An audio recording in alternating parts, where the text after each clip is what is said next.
Any other students here from any other schools? Yeah. Where? Ellendale. Ellendale. All right. Thank you for coming today. Thanks for having us. Mike used to teach there. It's man what he is today. The vice chairman. Good morning, Senator Unruh. We'll open up the hearing on Senate Bill 2329. Senator.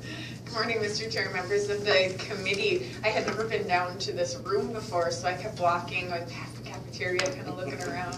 So I'm glad I didn't get lost on my way down here, and I am here to present to you this morning Senate Bill 2329. For the record, Senator Jessica Unruh from District 33.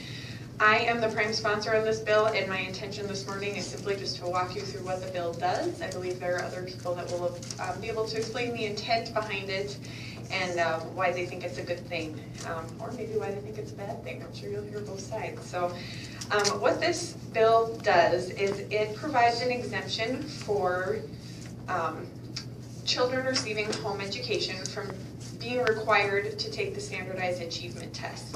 The only way they would be able to be exempt from that is if the parent is licensed to teach by education standards, holds a baccalaureate degree, or has taken and passed the national teacher examination.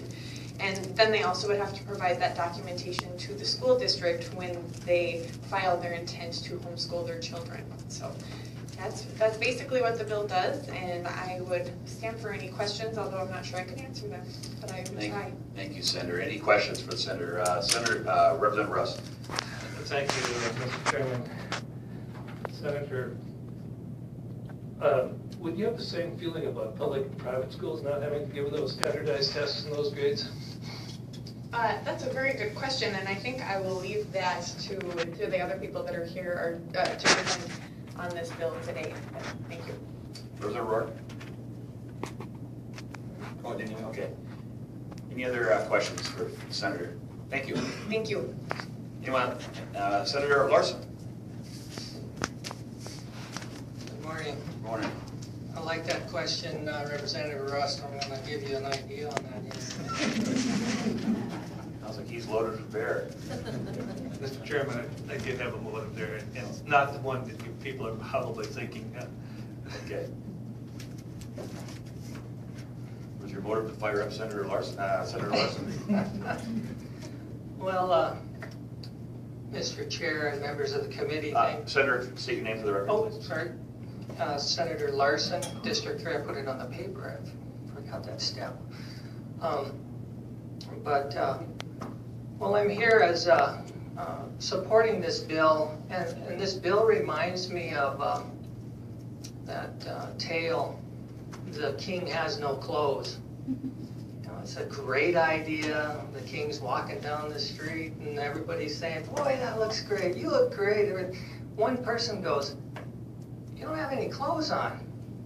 Somebody has the idea to bring forth that it's time to change. We don't agree with that.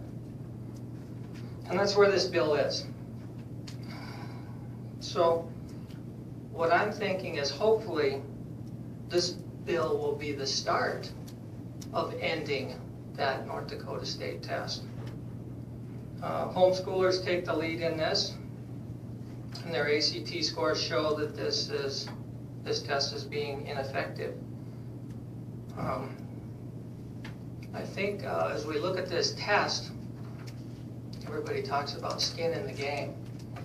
And really, at the public school level and the private school level, the students absolutely have no skin in the game in this. I don't believe the teachers have skin in the game in this, because no teachers have been fired because they haven't been able to meet AYP. And really, the kids who do have skin in the game is the homeschool kids. Because if the homeschool child does not pass this test, chances are he might get a tanning or something like that. So it really, it does more for them to do better on this test than the rest of our population, because nobody's held accountable to this test. What has happened since we've been taking this test is now Career and Technical has this idea that, well, we should have an end of the year test to see what we do. I think that test is $15 per student, and that takes career and technical kids out of the classroom where they should be learning to do this test that really, it proves no need for. Washington School District in Seattle was the first public school now. When this bill was in the Senate, this is when I read that was the first school district that decided not to do that test anymore. They didn't do that. I believe the fix for North Dakota has been our professional learning communities. It is working with essential learnings. It's collaborating with elementary schools and the middle schools and the high schools and the colleges to give us a seamless education. The latest ramification of this test and why I think it doesn't work is because at the public school level, everybody has to meet the AYP, and now as time's been going on, schools haven't been making that score.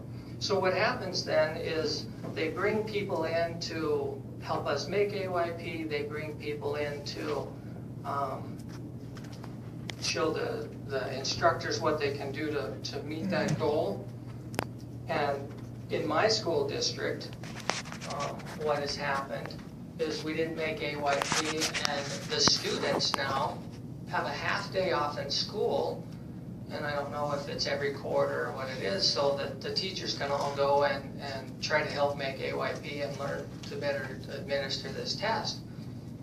So the kids have learned that there's no teeth in this, and if they can do bad on the test, now they get a half day out of school.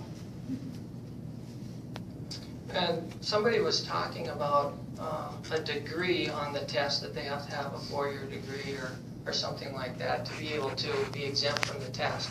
So I was teaching for 18 years now, and I've proctored that test for 16 years, and I see how ineffective that this is happening in the classroom, in the trenches.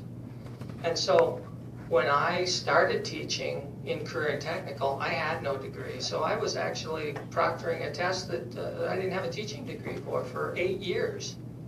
In 8 years, I finally got my 4-year degree, and it didn't seem to me that made much difference either. So I'm totally in support for this bill. I think that it's time that we start looking at getting rid of this waste. And I'll be open for any questions. Thank you, Senator. I have a question for you. Sure. In section 1, subsection 2, line 22, where it says holds a baccalaureate degree. Am I to understand that's for the parent that is teaching? Correct. So And that's if my wife's teaching, she has no degree, but I have a degree, she couldn't do this. Then she would have to have a degree to teach those kids. It's not like one degree per couple. I'm not sure on that part of it, Representative Nathy, but that you have to have a degree to be able to exempt this test. And that's what I'm saying is so absurd, is because I went 8 years out of my 16 years with the public school system without a degree, and I was proctoring that test. But Senator, the bill says holds a baccalaureate degree, Yeah. so that must be for the parent that is doing the actual teaching. Right. Correct? Yep. Okay. I just want to be clear on that. All right. Any questions for the Senator? He's looking at me. Okay, thank you, Senator. You bet.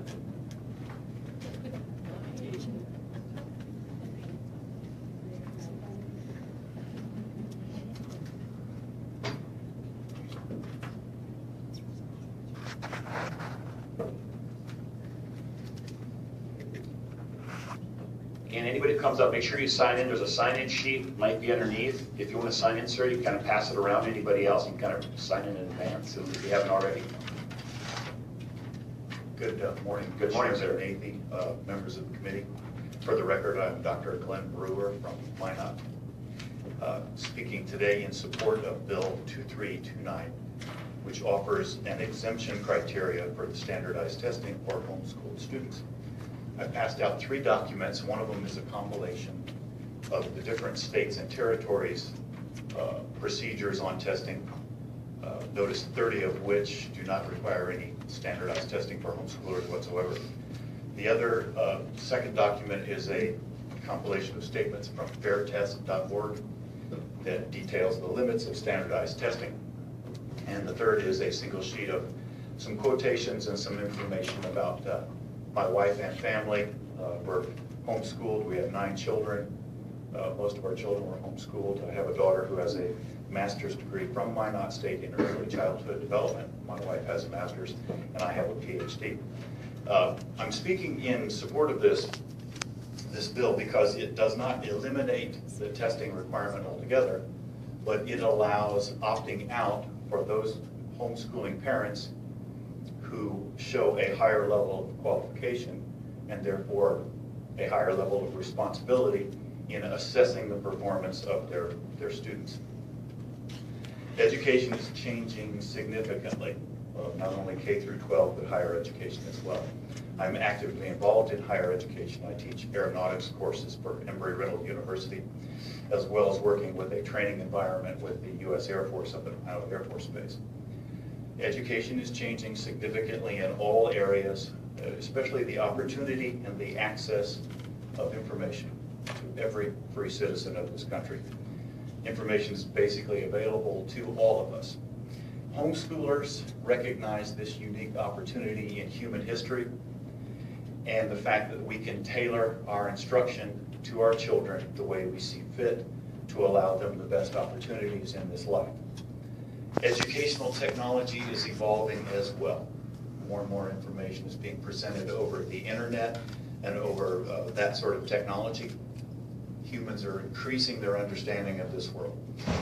Likewise, the assessment of performance, the technologies involved that allow us to assess somebody's performance, either at mastering a domain of knowledge or a performance activity such as flying an aircraft, is also advancing. So a single standardized test is virtually useless in all areas of human education.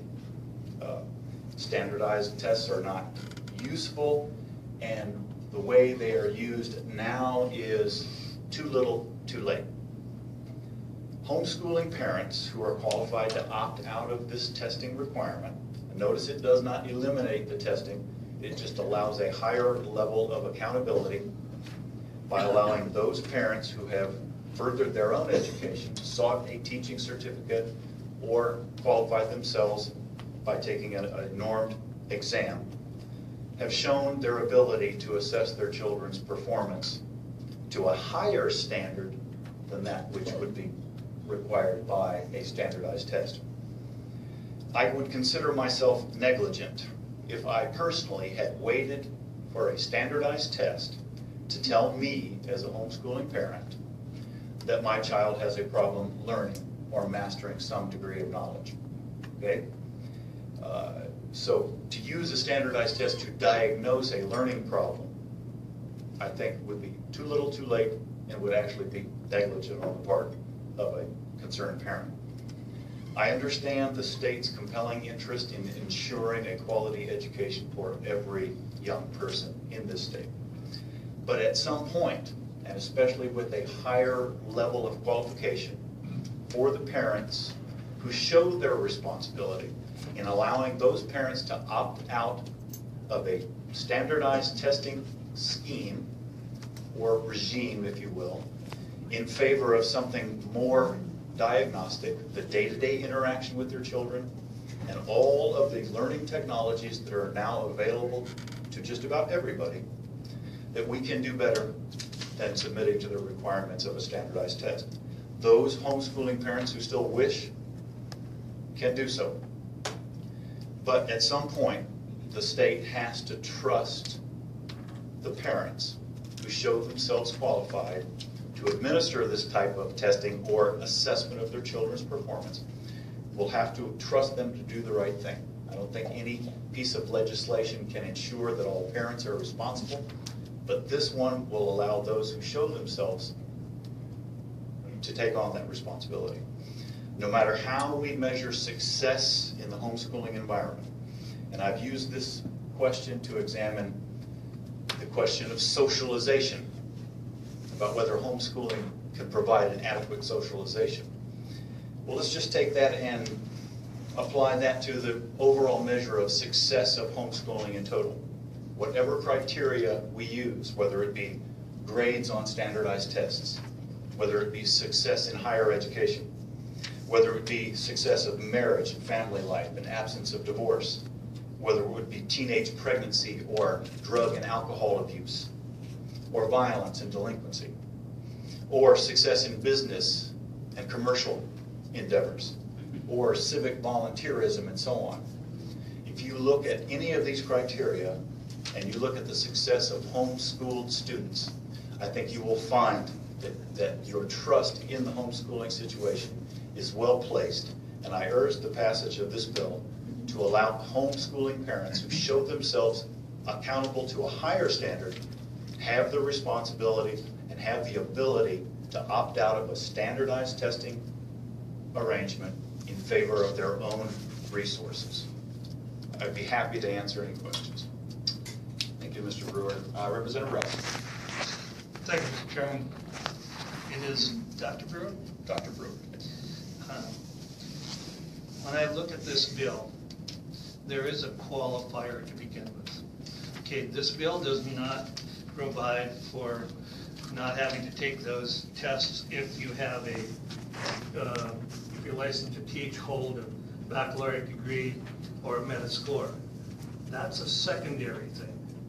The qualifying statement is that you must have a philosophical, moral, or religious objection to taking the test. That has to be met first, then the others are secondary.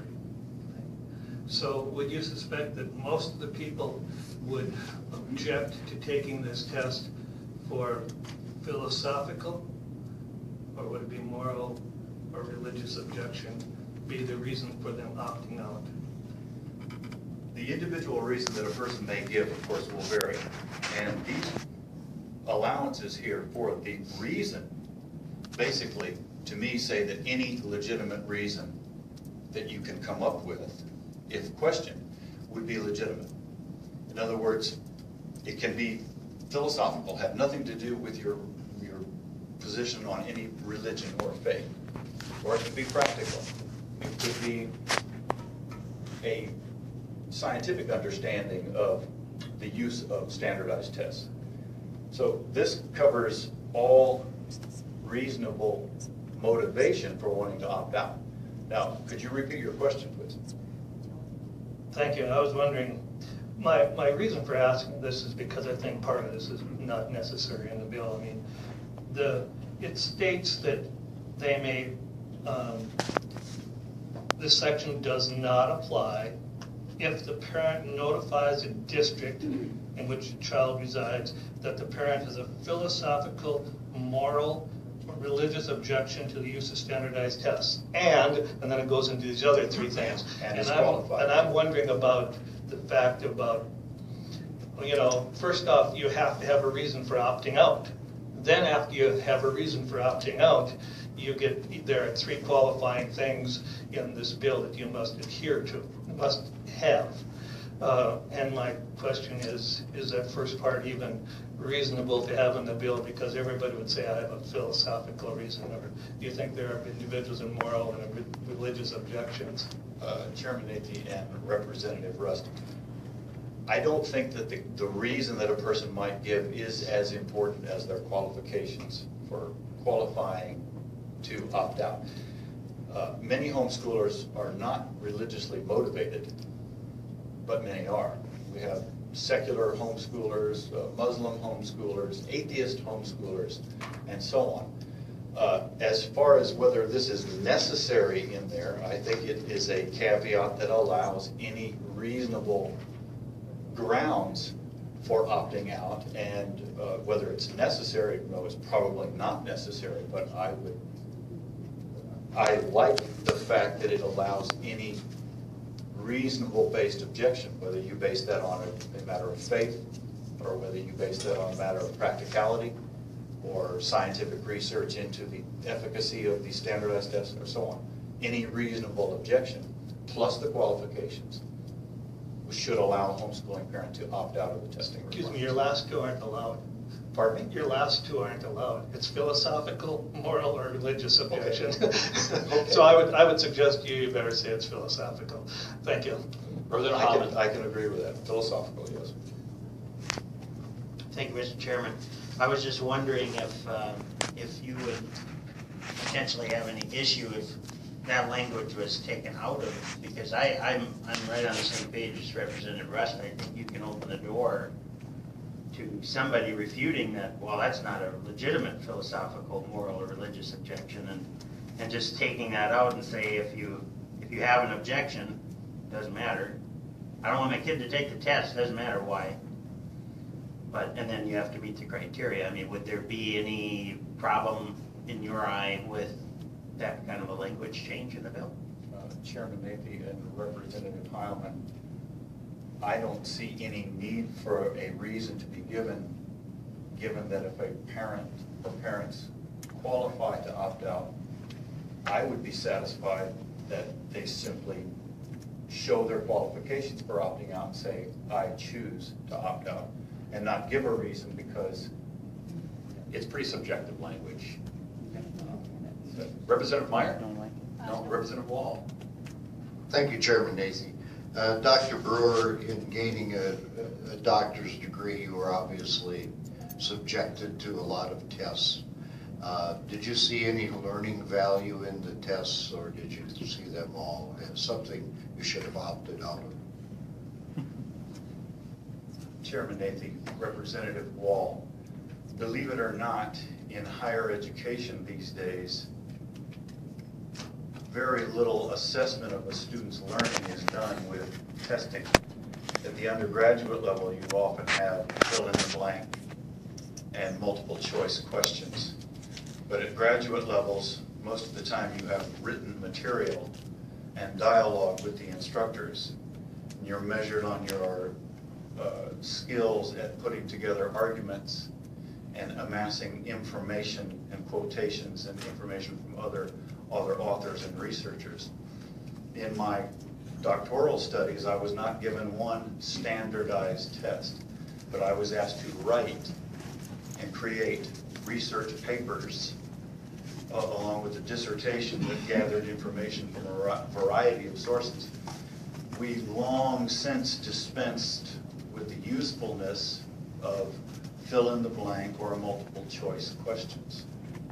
So the assessment of higher education has gone beyond that. Did I answer your question? Any, Representative Heller? Thank you, Mr. Chair, and Glenn, Dr. Glenn. Just to make Representative Nathy's point clear, on that area that it says holds a baccalaureate degree, is that the person homeschooling, or does it just have to be one member of that family, or does it have to be the person homeschooling? Chairman Navy and Representative Heller, my understanding of the bill is this is the qualification for one of the two parents that is homeschooling the child. Not the qualification to homeschool to begin with, but the qualification to opt out of the examinations. Okay, that's a little different answer than I got the first time. I understood it to be the parent that's teaching it, I have to have the degree.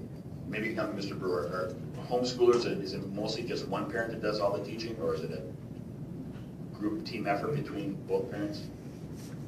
Chairman Nathy, it's my understanding that this applies to the parent that is doing the active teaching. Okay. And that parent, if qualified, is the one that would choose a degree. Okay. Right, that would choose to opt out. You see where I'm going? I mean, The way I understand the legislation, yes. So that, and we can maybe clarify that with some amendment language too, just to make that a little bit clearer. So, Representative Mon. Thank you, Mr. Chairman, and Dr. Brewer. And I'm concerned that the language is setting ourselves up for either a double standard or potentially discrimination in allowing individuals to exercise freedoms to opt out of exams, and I'll get to the reason why. not every family is fortunate enough to educate their child at home. Whether they chose to or not, in some cases, circumstances just may prohibit an individual from educating their child at home, and their child is enrolled in either a public or a non-public school, taught by an individual who is licensed to teach in North Dakota and likely at the bare minimum holds a baccalaureate degree. But that parent still may have these very same philosophical, moral, or religious objections to their child taking exams. Why are we not opening this up to those same exclusions to other families whose children are children who are educated in a public or non-public school to opt out? Why is this only for those who are homeschooled? Chairman Nathan, Representative Mott, applying standards to public school is not what this bill is about. How the public schools or even private schools handle their testing requirement, I think, is a separate issue from what homeschoolers seek through this bill. Now, issues of fairness between public and private schools, I think are beyond what we're discussing here. How to address something like that, of why a public school child's parents wouldn't have that same right, I think is beyond my expertise and is beyond what we're considering here. If we're worried about fairness of if you give this right to homeschooling parents to opt out of a standardized test and you don't give that right to the parents of public school children, I can't answer. But I don't think that it would be, I don't see how that applies to this bill. Dr. Brewer, I think Representative Mott's point is, we were to pass this with this language in there, and again, that's something I think we could amend out or whatever, but if we were to pass this language, the moral and philosophical, we do it for one group, policy-wise, we would need it to do it for another group. So it kind of opens that door for us as policymakers. How do we justify doing it for one and not for other? Because there are parents in the public school system that are not fans of testing. So, Chairman Nathan, how a public school parent deals with the testing requirement is covered by a lot of different considerations of whether homeschoolers would be required to take a test. In the public schools, testing is often coupled with funding and the assessment of a public school's performance. That is not the case with homeschoolers. The uses of testing, whatever they may be in a public school, are tied with so many different considerations that are not a consideration of the homeschooler. So I don't think that we can even reasonably compare the two because they're used for different purposes. Yes, on the surface they're used to assess performance. But as we heard from previous testimony, the schools themselves are not succeeding with these standardized tests because of the way they're viewed by the school students as having no teeth. It doesn't matter if they have, I believe the term was skin in the game. From what I understand, public school students are not threatened by these tests. They don't fear them. They are not motivated to do well in them, and some of them just fill in the answer sheet and get it over with, or use it to get out of the morning of school. All of those considerations don't apply to the homeschoolers. Homeschoolers' experience with standardized testing is one of, as a homeschool parent, I have to teach to the test. I have to motivate my child to take it because bad things can happen by law if a certain percentage is not achieved. Children don't understand the threat that these tests offer. Whereas in the public school, there is no threat. A student is not going to be held to a grade level if they don't do well on a standardized test like that. They'll graduate the same. If they score low, There's no multidisciplinary team that's going to converge on that public school student. So I understand. But there are public parents, though, that do take issue with having those tests. They don't care about the school money or federal money, whatever. They're looking, if they can get their kid out of it, taking a test, then in their mind, if we were to pass something like this with this language, they're gonna come to us, the policymakers, and say, we did it for this group over here. What about us? What about the non-public schools, the private schools? It reverberates. Chairman Nathy, if this bill is passed and the parents of public school students wish to use it as a model, I would say they're doing the right thing. But that's something we have to think about, and I think that's where Representative Mock was coming from. So, Representative Rohr. Chairman Nathy, I guess I would just like to bring it to everybody's attention that under page 1, line 2, this century code relates to home education.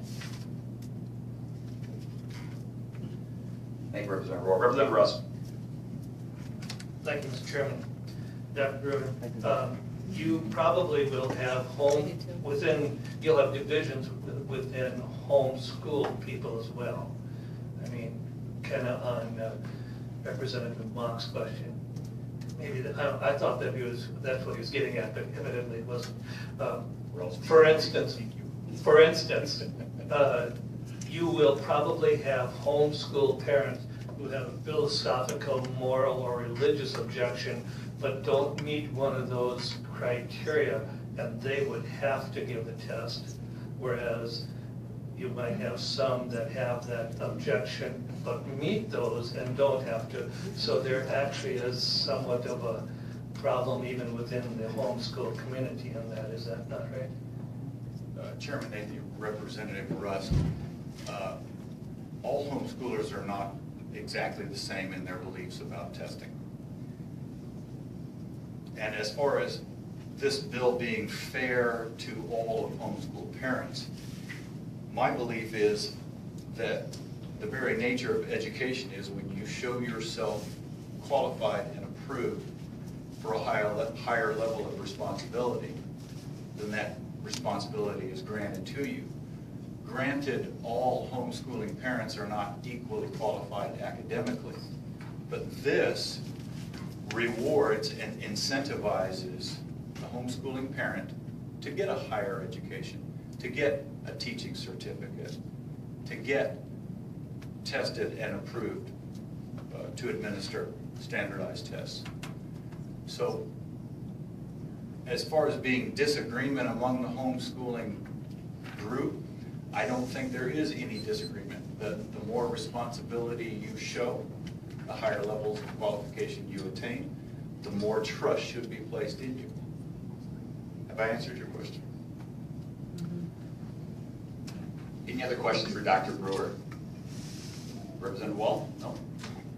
Thank you, Chairman Nathy. Line 22, page 1, it's been brought up several times, holds a baccalaureate degree. Why to give a test, is that even there? Why isn't it wide open? We allow homeschools to teach without the baccalaureate degree. Why to proctor a test if you need the degree? Chairman Nathy, Representative Wall, there are minimum criteria that are established for any qualification. A 4-year degree to administer a standardized test or to opt out of a standardized test is granted an arbitrary criteria. Much like, would I be qualified to teach in a public school just by virtue of having a PhD? Some places I can't. I would have to get a teaching certificate first. So whatever criteria you apply at some point may seem arbitrary. Yeah, does it take a 4-year degree to administer a test properly? No, but that is a criteria that shows a level of responsibility, a level of attainment. May I continue? I'm wondering about the level of responsibility needed for this. This part of it wouldn't seem to me you'd need a baccalaureate degree. Chairman, Representative Wall, Sorry, doctor, your mic. Oh, he unplugged it. John, you want to unplug that? Doctor, if you could just plug that into Representative's Wall's mic there. That's how we silence our testimony. Yeah. Make it turn on, doctor. Great, thank you.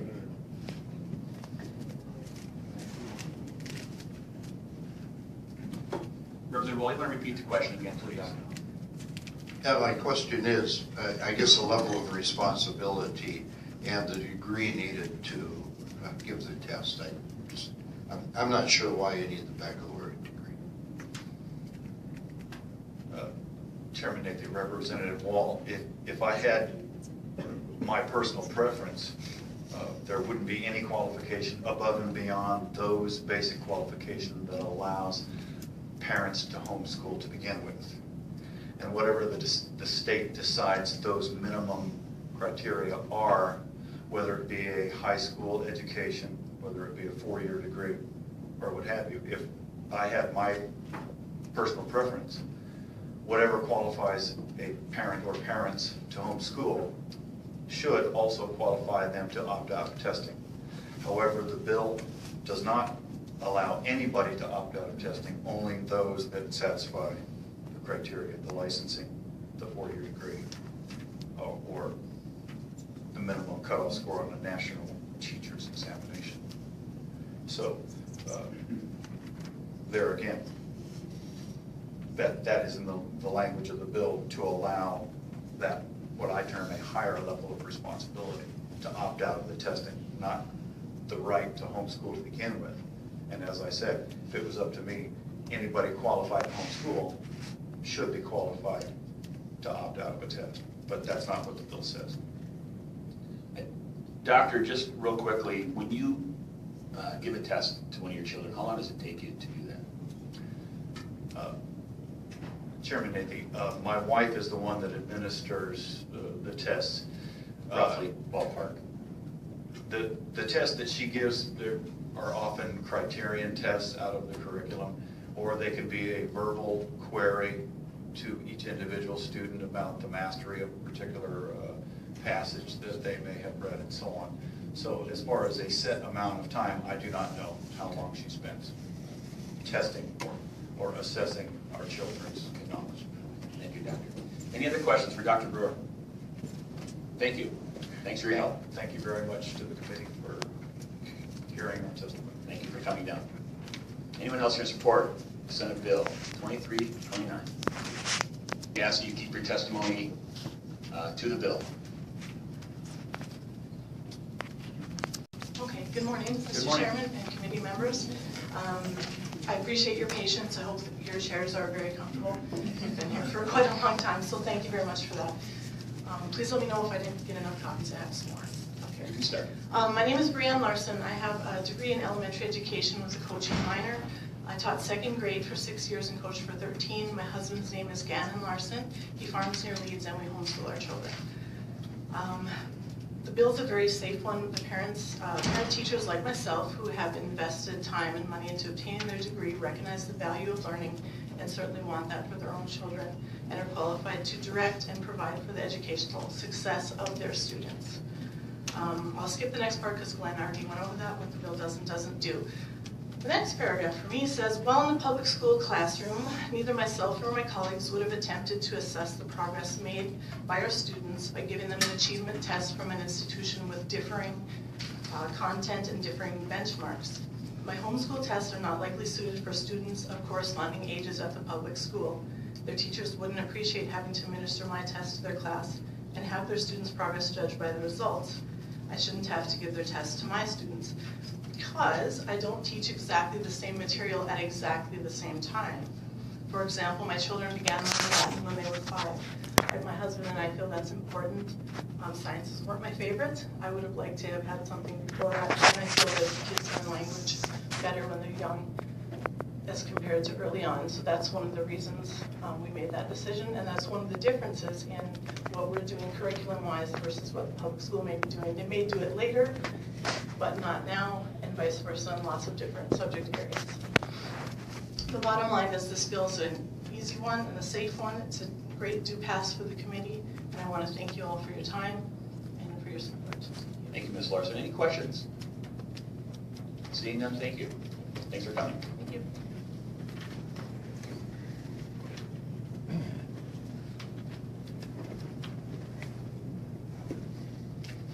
All right. Chairman Nathy, members of the committee, and I would like to, for the record, my name is Kenneth Knight. I am the president of the North Dakota Homeschool Association Board of Directors, and I'm here in support of Senate Bill 2329. As president of the North Dakota Homeschool Association, our board has voted unanimously to support this bill. We feel that it is important, and I'm not going to explain why I believe that that's already been handled significantly. But we believe that this would be a significant step in helping homeschoolers operate their schools in the right way. Personally, I'm father of 14 children. We've homeschooled all the way through. I've still got an 8-year-old that we're working on. We talked about having skin in the game. One area we talked about here is that there are consequences if a student does not perform the way they should.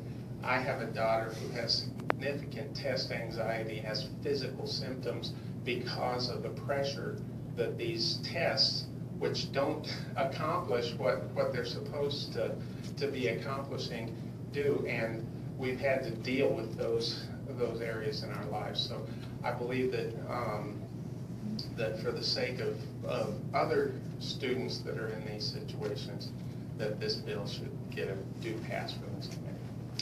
Mr. Knight, when you give the tests, you get the results back? And what do you do with those results? Do you use those going forward with the kids, or how do you handle that? We put them in a file so that if we're asked, we have them there. They don't mean... They don't mean anything? Well, do you use that information for teaching your other kids going forward? Is I guess my point. Do you use that result back saying, hey, or you don't give it much credence? Chairman Navy, I grew up in the public schools, and I had these tests myself. We've dealt with them before, and we found that the only thing we use the results for is to try to help meet the requirements so that we can satisfy those numbers. If we've met those requirements, then we went through it one more time. But you don't use any of those results in your lesson plans or anything like that? They're not significant. Okay. Any questions for Mr. Knight? Representative Oscar. Thank you, Mr. Chairman. Sir, the number of homeschoolers, do you know numbers like 5 years ago? Is it increasing, decreasing, holding its own? Chairman Navy, Representative Husker.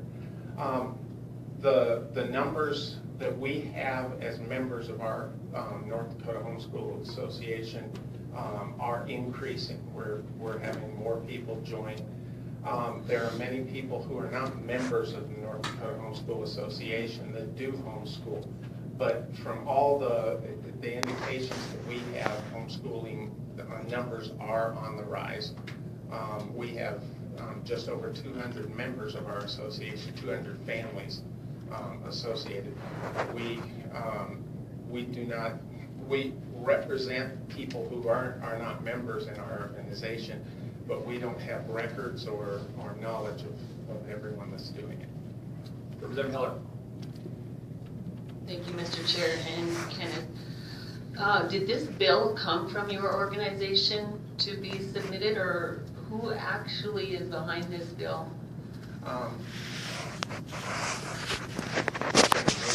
Representative Heller.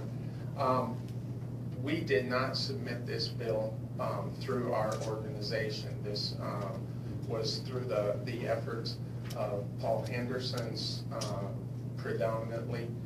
He took the ball on this one, and we, as a homeschool association, decided to support him. Yep.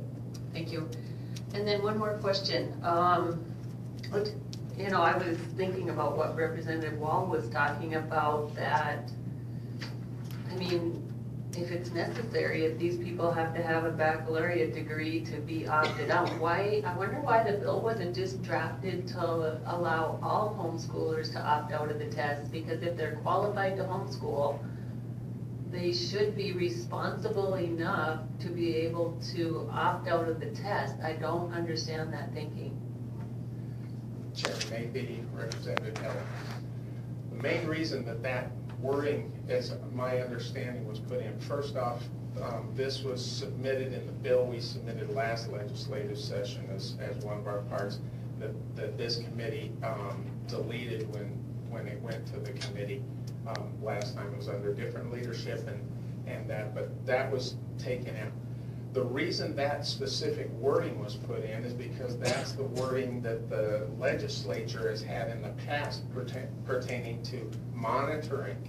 And so in order to deal with the legislature, oftentimes we follow the same pattern of being able to establish it. And those were the criteria to opt out of monitoring when we first started homeschooling here. So that's why those particular words were put in here, is because of the legislative process. That's the pattern that had been followed in the past, and I believe that's why it was put in coming this direction as well. Any other questions? Thank you, Mr. Knight. Thank you.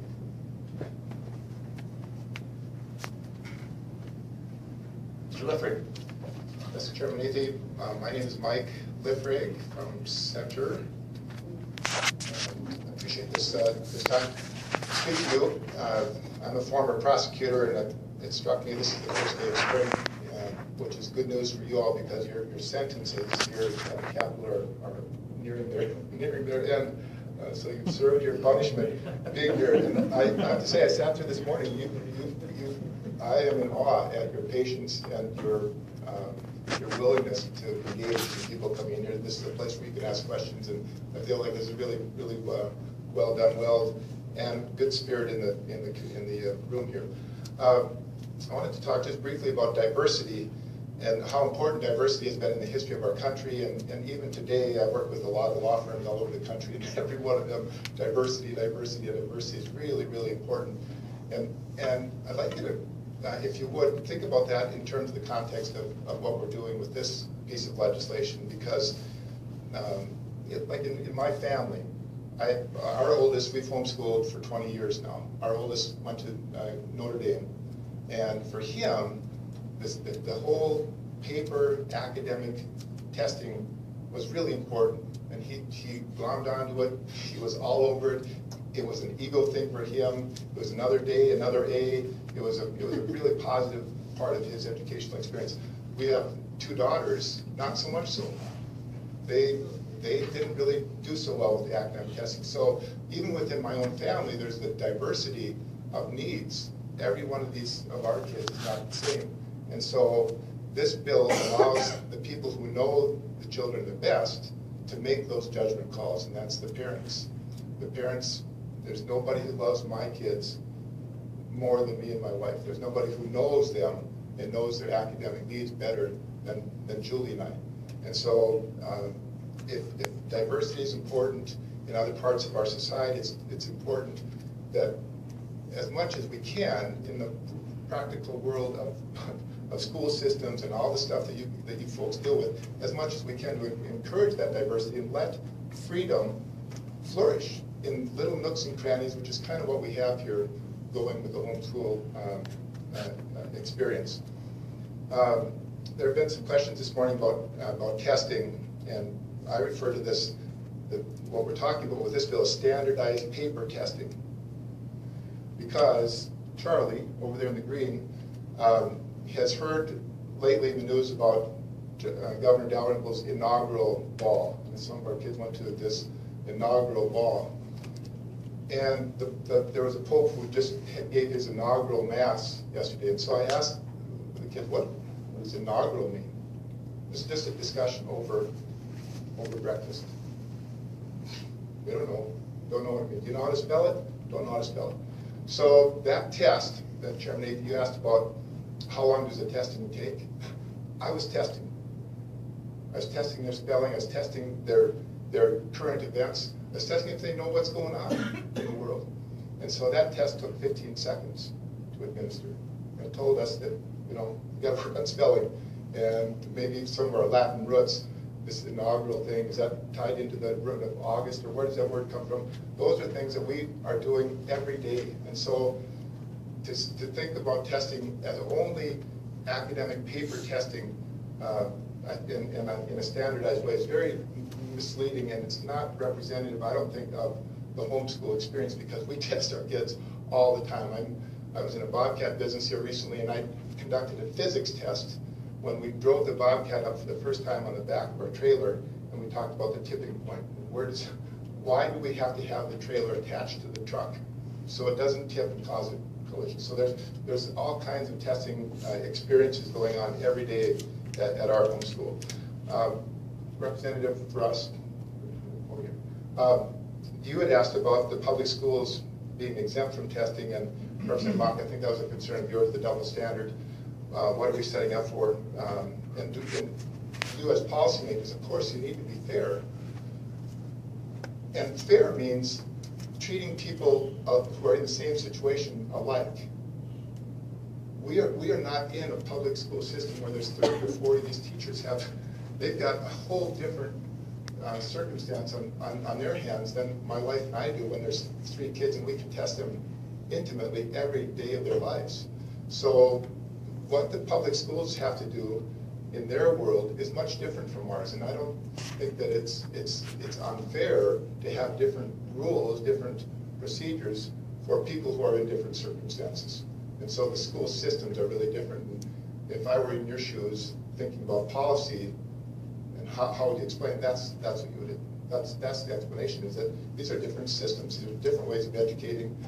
And if you can come up with, in the public school system, if you can come up with a way to do away with with standardized paper tests, then go for it. But that's a whole different challenge, and it's not really so relevant to what we have going on here.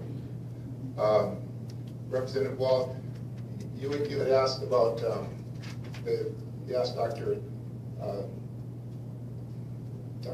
Brewer about did any of his testing in his earning of a PhD, did he learn anything from that? And that was an excellent question. And again, it's the same answer, is that testing is important. Life tests us, right? And so there is testing, but in our academic, in our school situation, we call it in the homeschool academy, they're tested all the time. And so the paper testing that might be appropriate for a lawyer or for a PhD candidate is totally different from what Charlie needs.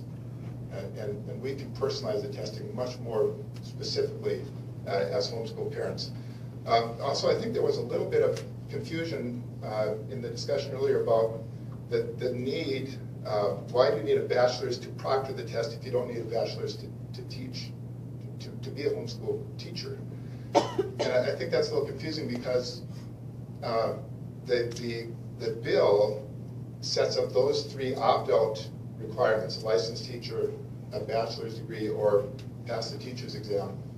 It sets that up as a way for opting out of the testing itself. It doesn't address the proctoring of the test for the kids who have to be tested. So there's like a disconnect there.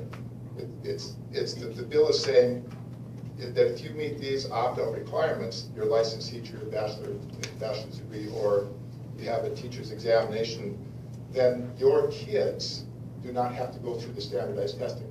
It's not about who gets to proctor the test if they have to take the test. So I was hoping to clarify that just a little bit. I have been a prosecutor, and I just wanted to touch on one other thing that I think would advance the discussion a little bit, and that is kids who fall through the cracks. we had 7-year-olds in my county who were badly abused kids, and they were coming home from school and watching porn. They were falling through the cracks of our system. They were not homeschool kids. There were no parents. There were no parents at all. The grandparents were raising these kids.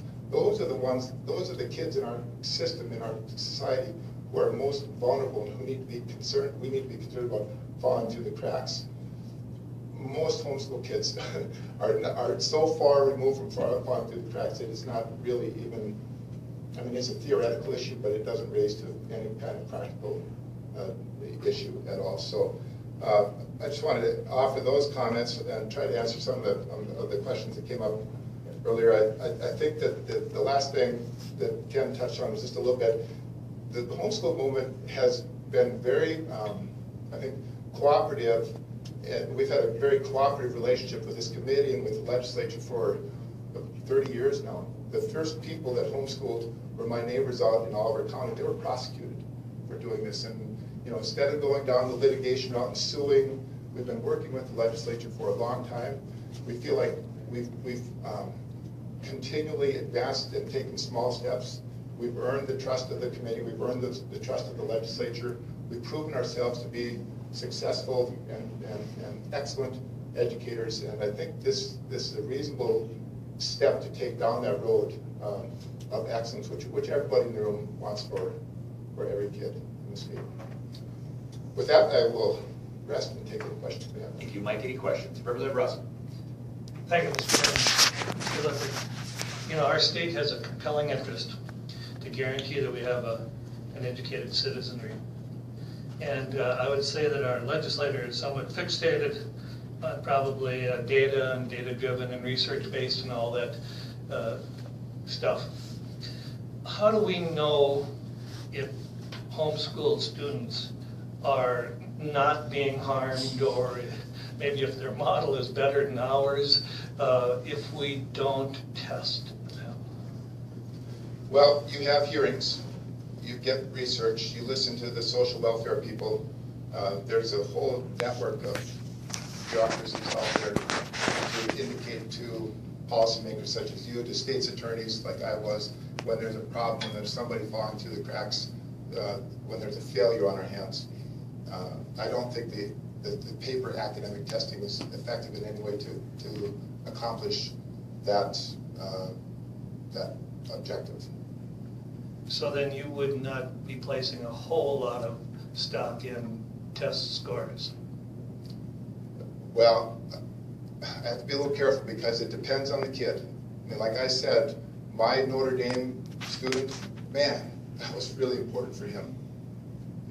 And he didn't take just one test. I mean, the kid memorized the ACT test. I mean, he took every test from the last 20 years, and he had it down. It was really important to him. I guess my concern, and I think a lot of the homeschool families are, do we have to do a one-size-fits-all? I mean, can't we leave it to the parents? Can we trust the parents enough to say, this one needs this paper test right now, this one doesn't?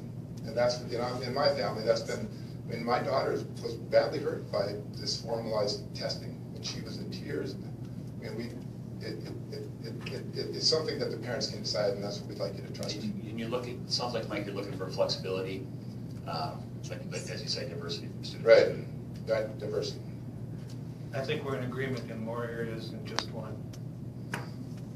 It's a little scary. Mike, real quick before you go.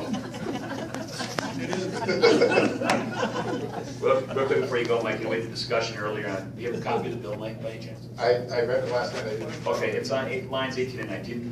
The discussion about philosophical, moral, and religious objections. If we were to remove that, that seems to be pretty subjective language. I'm just curious as to your opinion on that. Yep. My opinion would be that in our working with Oliver County, the school superintendent, this is not an issue that we get any feedback at all. We just say we have a philosophical issue, and they don't hassle us at all. I'd be more concerned with going back to the Senate. Now we got a whole bunch of amendments. We want to get this thing done, and we want it as clean as we could. That would be my suggestion. All right. Thank you. Representative Husker. Thank you, Mr. Chairman. Sir, Yes. I listened to the conversation, and to me, what's all of this in-between stuff really doesn't make any difference. It's the final product of that kid who comes out of whatever school situation and is being prepared for adult life, be it college, be it wherever. That's the acid test. What's in between is irrelevant. And so I get to the point of the adult or of the homeschoolers, and you probably don't have figures on this, but I understand that most homeschool children will go out and do very well in being prepared for adult life, be it college, whatever that might be. And if that is the case, then those kids are, for the most part, all of them, not all of them, I'm sure there's some that aren't, but the great majority are in that situation, then does what happens in between make a whole lot of difference if they're ready? And that's, you can deal with that any way you want. Yeah. Well, I think the process by which we produce good citizens is kind of where you're going with good productive citizens. It does matter in the sense that it says who we are as a people. I mean, do we value freedom or not? Do we value bureaucracy over family? For example, some of those values I think are reflected in how we get from the starting point to the final product. And so I would be a little bit sensitive to say, well, it doesn't matter as long as the end is good, the means are relevant. I think we have to pay somewhat attention, and just as a practical matter, we're dealing with school systems, and I have some sympathy for that. We can't have double standards. We have to have reason bases for making our decisions. So it's a little bit philosophical. Thank you, Mr. Chairman. You probably didn't understand. Okay, I'm sorry. What I'm saying is just right to the bill. Does it make any difference whether they take the test or not? If the end product is able, if these kids are able to go out and they're very successful, and I'm understanding that for that huge majority, maybe as well as the kids in the public school or better. If that's true, then whether they take or don't take the standardized test really doesn't make any difference if the final product is, if that's the way it is. I guess I would tend to agree with you, President, on that. So this is politics, and we're trying to get things. President Husker, you're saying their success is not tied to taking the test. Do I understand that? Well, Mr. Chairman, what I'm saying is, if these kids are coming out of homeschools and they have the success that I hear, then making it mandatory for them to take the test. Why? It's not accomplishing anything yet. Representative Rohr. Thank you, Chairman. Mike, you probably heard the discussion about on page 1, line 18, relative to the parent has a philosophical, moral, or religious objection. Yes. Just wondering what your thoughts were on that. There was some here that advocated for removing that phrase. So, I mean, I think you've kind of touched on it. So, in other words, you would want to keep it in there. Yeah, as a practical matter, just speaking from our superintendent, and we've had changes in our superintendents over the 20 years, and all these folks have been very decent and easy to work with. That kind of stuff hasn't been an objection, but my bigger concern was to get the bill done and get this, rather than to invite a whole bunch of changes and amendments and stuff to the Senate. So, Any other questions for Mike? Thank you. thank you. Appreciate it.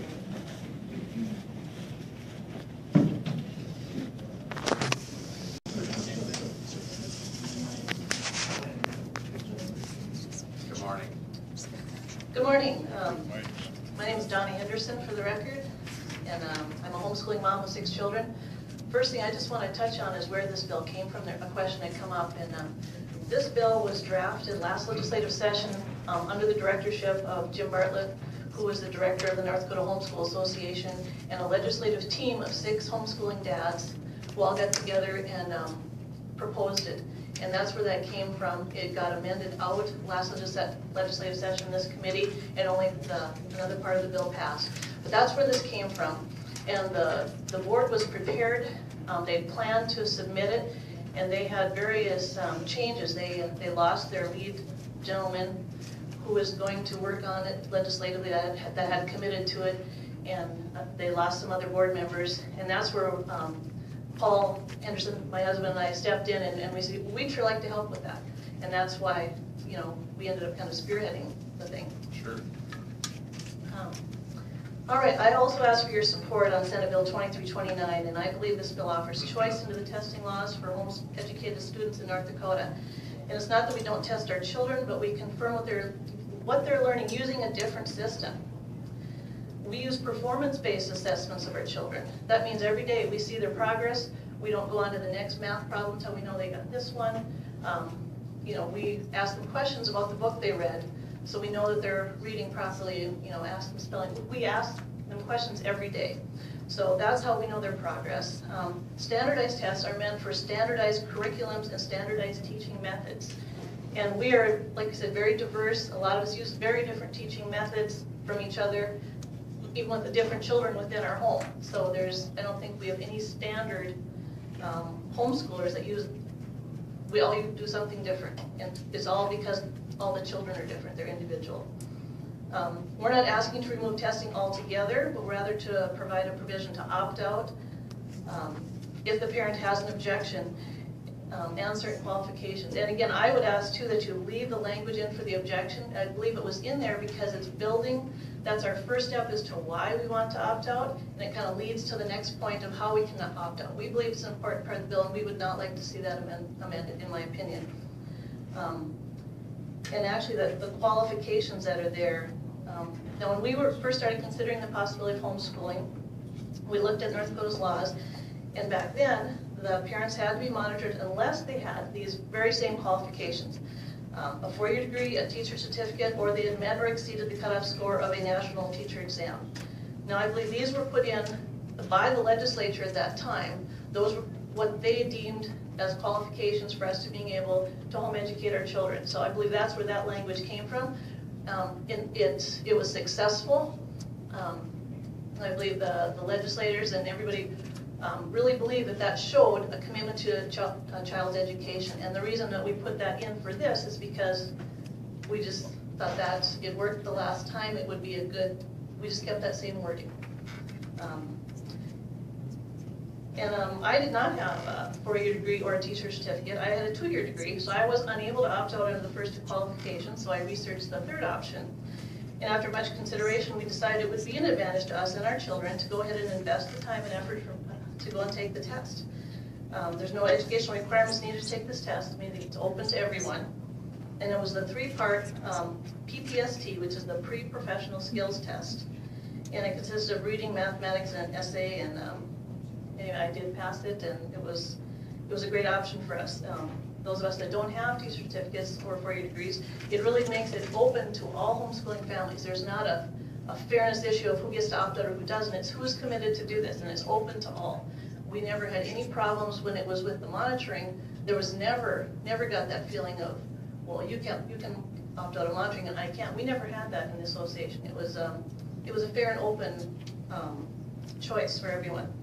And you know, I for one would really rather go and take that one test, do what it takes to pass that one test, than subject my children to several that I just think have no benefit. And I found out about this test through the North Dakota Homeschool Association at one of their annual statewide conventions. And across the state, there's 29 homeschool support groups that help fellowship home educating families with resources and support. And this network is in place to help all qualified, or any homeschooling parent, to research and follow through with this option. I know when we were going through it, you know, that's where I found out about, like I said, and I was asking around to different friends and people, and attended workshops, and they all, you know, said, yes, you can do it. They told me how to do it. Go to the university, you apply, you set up an appointment, you pay the fee, and everyone was so supportive. I had people offering to, you know, take my children and take care for them for the weekend so I could go do this, or take them if I needed to study.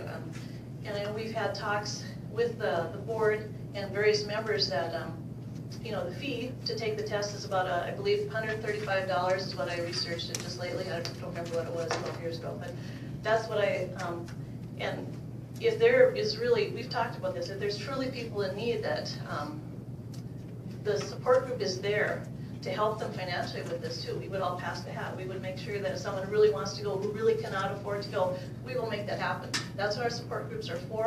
Like I say, we've got 29 through the state. It's we've got a great network already there. Let's see. Oh, I wanted to just address one small question. There was a question on the bill about which parent needs the degree. Now, as I read the bill, it says the parent notifies the school district. Now, I would take that to be on our statement of intent forms, it has a place where 1 or 2 parents can sign on the bottom, and they're the ones that are attaching their copies of their certificates or their qualifications. And I believe most homeschools would work like Liffrick talked about. I would guess that his wife probably does most of the educating at home, but he doesn't sit back and do nothing. He's supervising that education. He's asking the kids questions. So same in my family. I probably do most of the book work on certain subjects, but no one knows history better than my husband, and he loves to tackle that with the kids, and that's, you know, can be an early morning, late night discussion, not necessarily during school time.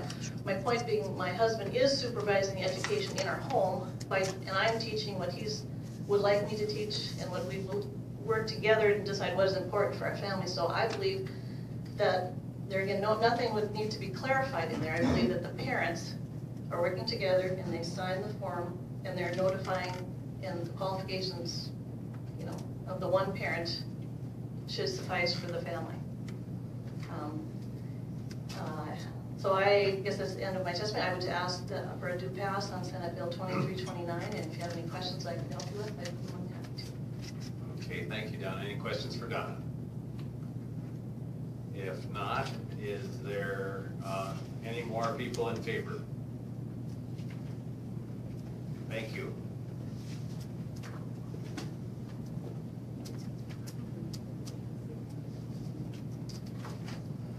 Good morning, Chairman Davey and House Committee members. My name is Brooke Sullivan. I have a biology major and a teaching and coaching certification. I'm a former 7th through 12th grade science teacher and coach, and I now homeschool my children. I think we all want even better for our children than what we had ourselves growing up throughout our lives. As someone who's earned a college degree and been qualified to teach whole classrooms of children who aren't mine, certainly I'm qualified to teach and ensure the education of my own children, who I want the utmost success and happiness for in their lives. The standardized tests that home educators have been required to have their children take in the past do not serve as a useful or productive assessment tool for me in evaluating the educational success of my children. Rather, it's a distraction and detrimental to the flow of teaching for both myself and my children. I teach my children for mastery of the subject, and we do not move on until mastery has been shown. Therefore, I know exactly what my children know and do not know throughout the year. I'm able to customize the curriculum for each of my children's individual learning styles and speed. This is an important contrast, as it's a very different situation than what a classroom teacher in a public school faces, where they may have 30+ students that they are attempting to teach together in unison within that class. I think in that type of situation, it may be useful to have a standardized test to help them clarify who's actually learning and retaining the information. But again, that's really a different situation than what we have as homeschoolers. I think we all agree here that the goal is to help bring out the absolute best for each child. And with that in mind, I'd ask each of you to support this bill being passed, as the standardized tests are of no value or relevance to me in teaching my children. Thank you very much for your time. Thank you, Brooke. Any questions? Thank you.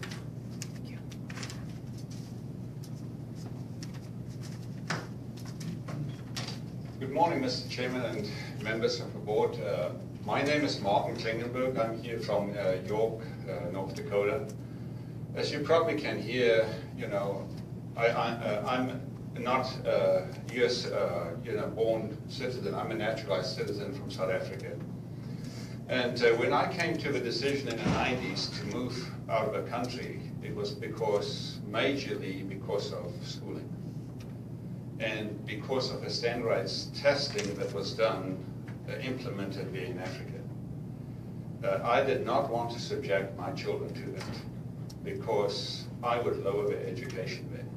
So the decision was made, and I looked over the world, and I thought America is the place to go. And finally, when I moved here to North Dakota last year, that's the first thing that I looked for when I changed occupation to come here, was the law on homeschooling. And for me, it was detrimental because I did not want to subject my children to this standardized testing, because the teaching method that my wife and myself are doing is totally different, because it's a double standard. And we had that in the state where we were. And it was a major decision, and we still came. And this is why, I want to support this bill in any way I can, even if it's difficult for me to talk to, important people. It's scary for me. And, I want to emphasize that this is very important for me. And, I know of 2 other families that did not come to North Dakota because of this.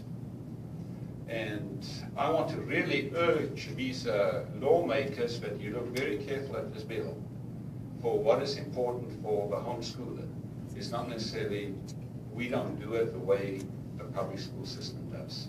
And I want to urge you to really consider and pass this bill. Thank you. Thank you, sir. Mark, could you spell your last name for the clerk, please? Klingbenberg.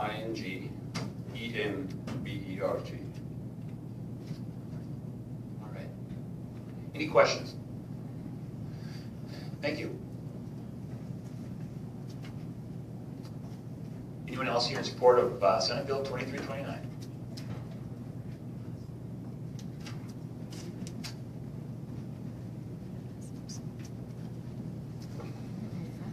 Chairman Nathy, committee members, thank you for this opportunity to speak to you.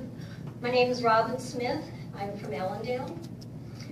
In August of 2011, we received a letter from the public school informing us that our son needed to be tested for learning disabilities and that we had to be monitored. This was because of one standardized test score that he scored poorly on. I have a BA in elementary ed with teaching experience. My husband has a doctoral degree. He's a college professor. Before that, he was a high school teacher. We have 4 older children that we have homeschooled. 2 of them graduated from college with high honors. Our daughter was the salutatorian of her class. We have 2 other children who are in college now, doing very well. But because of one standardized test score, we were deemed incapable of adequately educating our child without having monitoring. And so the standardized test, even though our son scored poorly on it, he is an intelligent child, very articulate, he's a talented writer, but the standardized test did not reflect that. Our son, who is now in college, did not do well on standardized tests. Some of our children do, some of them don't. It doesn't necessarily indicate their academic abilities. This particular son, when he was in 8th grade, scored 39% on the reading. When he was in 10th grade, 2 years later, after not changing any of our methods, he scored 97% in reading. I do not believe that both of those tests could possibly be accurate. It's just an example of how standardized tests do not always accurately reflect the child's abilities. So when we were notified about the need for an evaluation for learning disabilities and being monitored, we had our son retested, and he did score above the 30th percentile, but he was still below the 50th percentile, and heaven forbid that any student in North Dakota should be below 50%. But we were still told that we needed to be monitored, even though we saw that this was not right, it was an incorrect interpretation of the law. And a lawyer from the Homeschool Legal Defense Association wrote a letter to the school and the DPI clarifying the law on our behalf. And we still had one individual from the DPI insisting that we needed to be monitored. And if we didn't submit to monitoring, we'd be charged with child educational neglect. Finally, someone heard of our case, stepped in, went to the head of the DPI, and the directive for monitoring was rescinded. And so, anyway, sometimes my son will ask me, Mom, am I stupid? I tell him, of course not. But I can't remove the stigma that he feels because of this experience that he's had with standardized tests. And I can't help but wonder how many other homeschool families across the state have been adversely affected by standardized testing being imposed on them. And so I would encourage you to vote yes to support the passage of this bill. Thank you. Thank you. Any questions? Thank you. Anyone else here in support of Senate Bill 2329?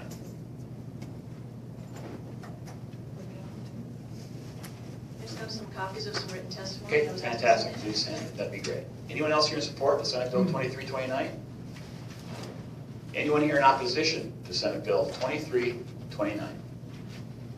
Any opposition? Seeing none, we'll close the hearing on Senate Bill 2329.